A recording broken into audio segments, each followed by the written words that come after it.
नमस्कार। द गडबलिस्टी के इस नए शो में आपका स्वागत है। बात प्रधानमंत्री महोदय के दावों की। प्रधानमंत्री महोदय ने 15 अगस्त पर लाल किले से बोलते हुए 3 मुद्दे गिनाए।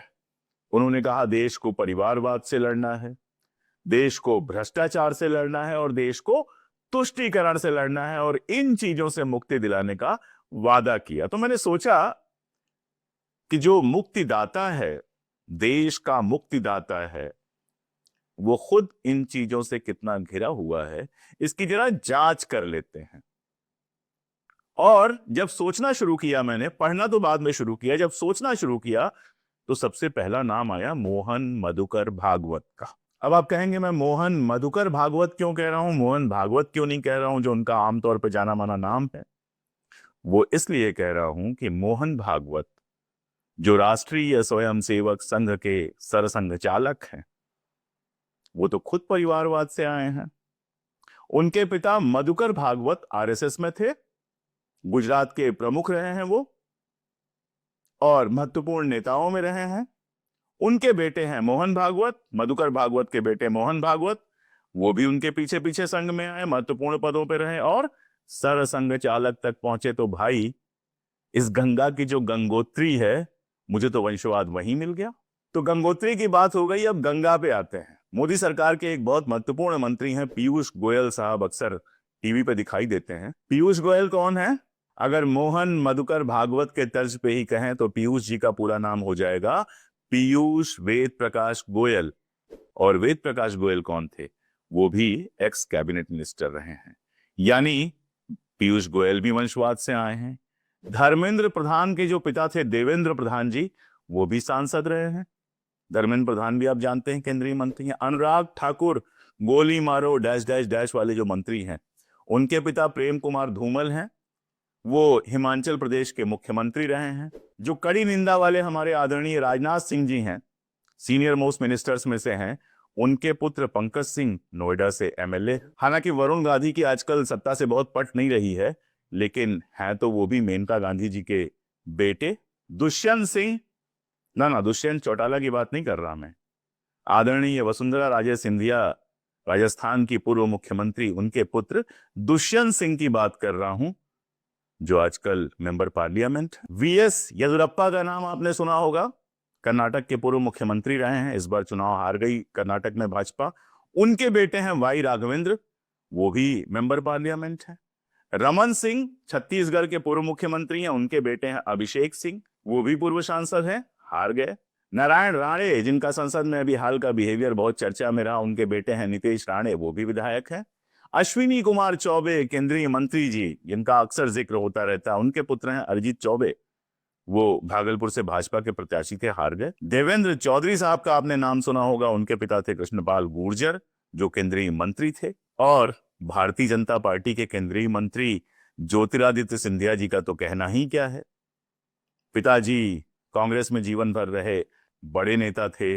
बुआ लोग भाजपा की बड़ी नेता हैं, दादी भाजपा की बड़ी नेता थी, यानी पूरा खानदान ही पॉलिटिकल। और सूची यही खत्म नहीं होती है। कैराना से सांसद हैं हुकुम सिंह जी, उनकी बेटी हैं भूमिका सिंह, वो कैराना विधानसभा से हैं। मुरादाबाद के सांसद हैं सर्वेश कुमार जी, उनके पुत्र सुशांत सिंह। वाराणसी से विधायक हैं ज्योत्सना सिंह, उनके पुत्र सौरभ श्रीवास्तव।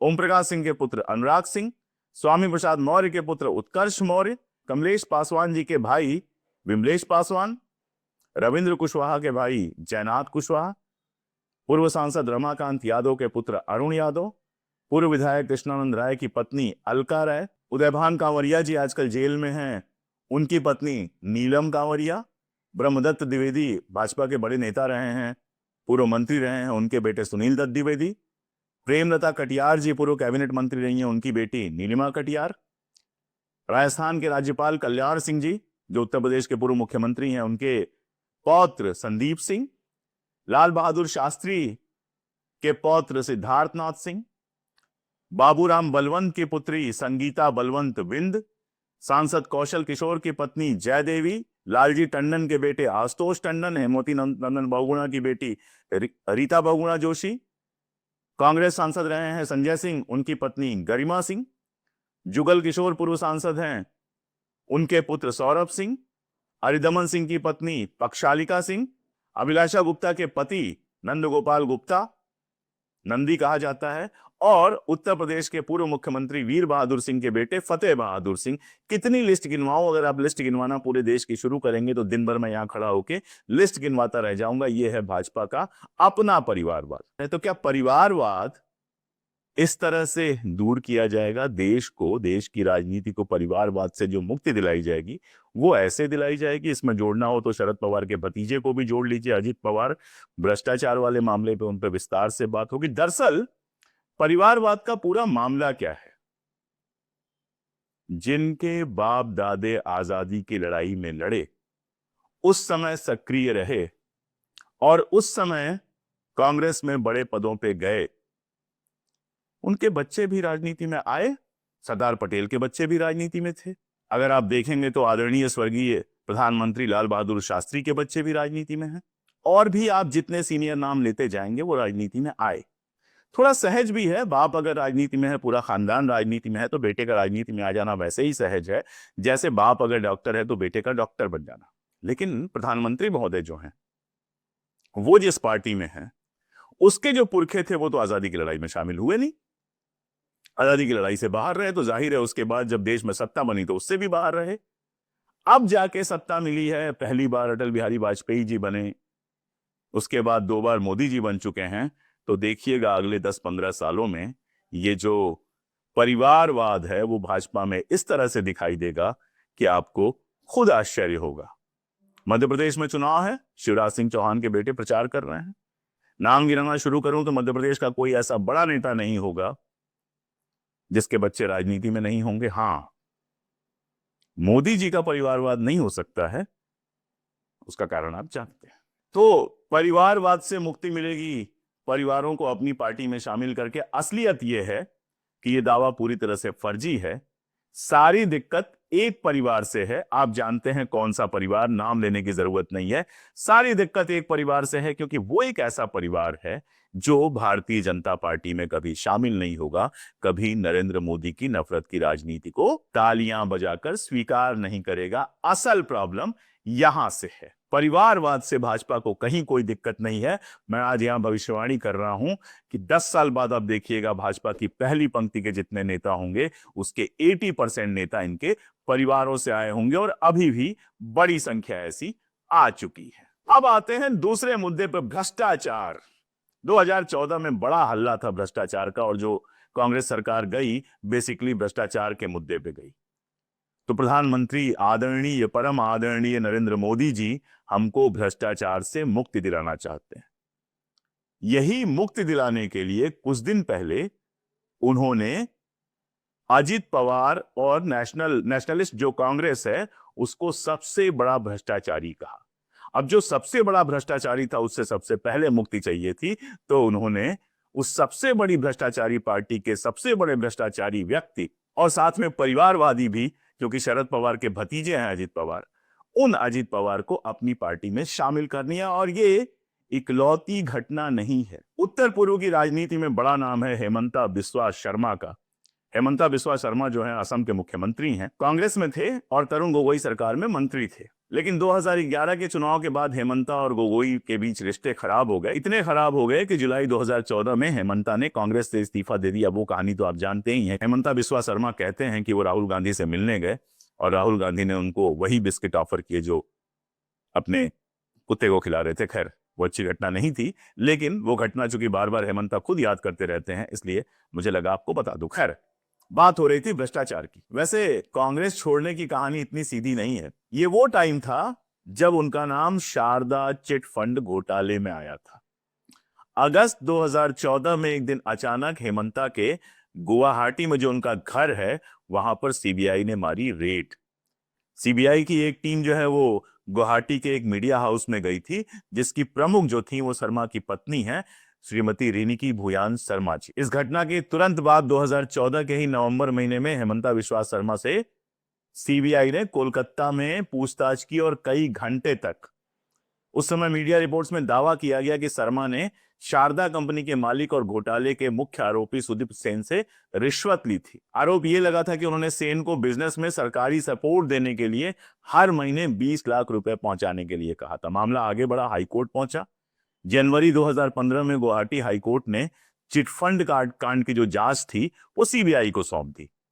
इसके तुरंत बाद हेमंता विश्वा शर्मा ने बीजेपी ज्वाइन कर ली और एक बार जब बीजेपी ज्वाइन कर ली उसके बाद से लेके आज तक सीबीआई ने उनसे कोई पूछताछ नहीं की। तो जो हेमंता विश्वा शर्मा जो थे, जब तक कांग्रेस में थे तब तक करप्ट थे, बीजेपी में आने के बाद उनसे सीबीआई ने कोई जांच नहीं की, कोई पूछताछ नहीं की, केस को दबा दिया गया और वो ईमानदार हो गए। मामला यहीं तक नहीं रुका। 2014 में एक नारदा स्टिंग हुआ था, सैमुअल मैथ्यू नाम के पत्रकार ने किया था। वो किया क्या था उन्होंने कि एक बिजनेसमैन बनकर बंगाल की तृणमूल कांग्रेस सरकार के कई मंत्रियों के पास गए। उन्होंने मंत्रियों को रिश्वत की पेशकश की और मंत्रियों ने फट से रिश्वत ले ली। स्टिंग ऑपरेशन में जो लोग थे उसमें शुवेंदु अधिकारी और मुकुल राय भी बिजनेसमैन को अनौपचारिक लाभ देने के बदले कैश लेते हुए दिखे थे। बंगाल 2016 का विधानसभा का चुनाव था और भयंकर बवाल मचा। इस बवाल के बाद ईडी जो है उसने शुवेंदु अधिकारी सहित तृणमूल सरकार के कई मंत्रियों से पूछताछ की। सीबीआई ने मुकुल राय से पूछताछ की और 2017 में मुकुल राय के पास ईडी का एक नोटिस आया। ईडी का नोटिस आने के कुछ रोज बाद ही उन्होंने भी बीजेपी ज्वाइन कर ली और बीजेपी ज्वाइन करने के बाद उनके पास न कोई नोटिस आया न कोई जांच हुई। 2021 में एक चार्जशीट दाखिल हुई इसी मामले में, नारदा स्टिंग वाले मामले में। इसमें टीएमसी के 2 मंत्रियों सहित 3 बड़े नेताओं का नाम था, लेकिन जो लोग बीजेपी में चले गए थे उन शुवेंदु अधिकारी और मुकुल राय का नाम नहीं था। वैसे शुवेंदु अधिकारी का नाम जो है वो शारदा कंपनी घोटाले में भी आया था, उसकी भी जांच चल रही थी। लेकिन अब शुवेंदु अधिकारी बंगाल के बीजेपी के सबसे बड़े नेता हैं और बीजेपी में शामिल होने के बाद न तो ईडी ने और न ही सीबीआई ने कोई पूछताछ की। नारायण राणे का नाम पहले भी आ चुका है परिवारवाद के मामले में। नारायण राणे महाराष्ट्र से बीजेपी के नेता हैं और केंद्रीय मंत्री हैं। वो घुमंतु प्रजाति के प्राणी हैं, घुमंतु प्रजाति के नेता हैं। शिवसेना में भी रह चुके हैं, कांग्रेस में भी रह चुके हैं, राज्य में मुख्यमंत्री भी रह चुके हैं। 2016 में बीजेपी के पूर्व सांसद किरीट सोमैया ने नारायण राणे पर कई गंभीर आरोप लगाए थे। एक आरोप मनी लॉन्ड्रिंग का था। सोमैया ने ईडी के उस समय के जो ज्वाइंट डायरेक्टर थे सत्यव्रत कुमार जी, उनको चिट्ठी भी लिखी थी। इसमें उन्होंने नारायण राणे और उनके परिवार के बिजनेस की जांच कराने की मांग की थी। राणे पर 300 करोड़ रुपए की मनी लॉन्ड्रिंग का आरोप लगा था। उसके बाद राणे अक्टूबर 2017 में कांग्रेस से अलग होकर 2018 में बीजेपी में शामिल हो गए। बीजेपी में शामिल होते ही सारी जांच बंद हो गई। बीजेपी ने पहले उनको राज्यसभा का सांसद बनाया और फिर मंत्री बनाया। महाराष्ट्र के एक और पूर्व मंत्री हैं हर्षवर्धन पाटिल। 2019 के चुनाव के पहले उन्होंने पाला बदल लिया था, कांग्रेस से निकलकर बीजेपी में आ गए थे।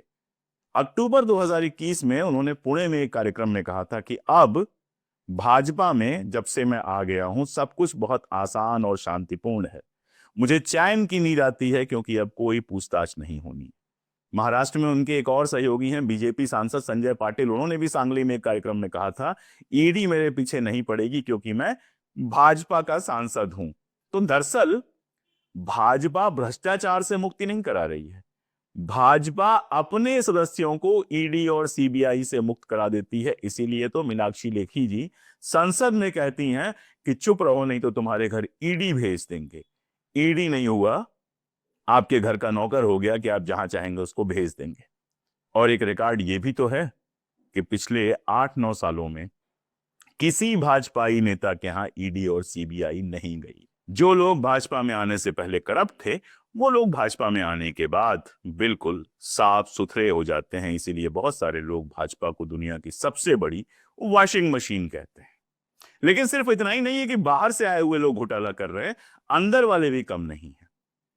अभी सीएजी की रिपोर्ट आई है, लेकिन सीएजी की रिपोर्ट से पहले राम मंदिर निर्माण में जो पूरा खेल हो रहा है उस पर हम बात कर लेते हैं। पवन पांडे ने मीडिया के सामने जो जमीनें बेची खरीदी जा रही हैं उनकी रजिस्ट्री के दस्तावेज पेश किए और बताया कि राम जन्मभूमि की जमीन से लगी एक जमीन पुजारी हरीश पाठक और उनकी पत्नी ने 18 मार्च की शाम सुल्तान अंसारी और रवि मोहन को 2 करोड़ रुपए में बेची थी। वही यानी 2 करोड़ में पहले वो जमीन बिकी। वही जमीन कुछ मिनट बाद चंपत राय ने, जो कि प्रमुख है राम जन्मभूमि के ट्रस्ट के, चंपत राय ने राम जन्मभूमि ट्रस्ट की तरफ से 18.5 करोड़ रुपए में खरीद ली। यानी 10 मिनट पहले 2 करोड़ की जो जमीन थी, 10 मिनट बाद 18.5 करोड़ रुपए में खरीद ली गई। ऐसा खेल कहीं देखा है आपने कि आप बाजार से एक टीवी खरीदे 50,000 में और तुरंत उस टीवी को आप 5 लाख में बेच दें? 2 करोड़ की जमीन 10 मिनट में 18.5 करोड़ की हो गई। यही नहीं, सीएजी ने भी अयोध्या डेवलपमेंट प्रोजेक्ट स्वदेश दर्शन की जो योजना है, जो रामायण सर्किट का हिस्सा है, उसमें भ्रष्टाचार का आरोप लगाया है। पिछले वीडियो में मैंने बहुत डिटेल में बताया था। इसने बताया है कि ऐसे ठेकेदारों को पैसे जारी कर दिए गए जिसने काम ही नहीं किया, ऐसे ठेकेदारों को जीएसटी की छूट जारी कर दी गई जिन्होंने काम ही नहीं किया, और भी बहुत सारी चीजें। इसके अलावा प्रधानमंत्री की जो प्री योजना है, आयुष्मान योजना, आयुष्मान भारत योजना, उसमें तो अलग ही खेल है। एक एक नंबर से लाखों रजिस्ट्रेशन हो गए।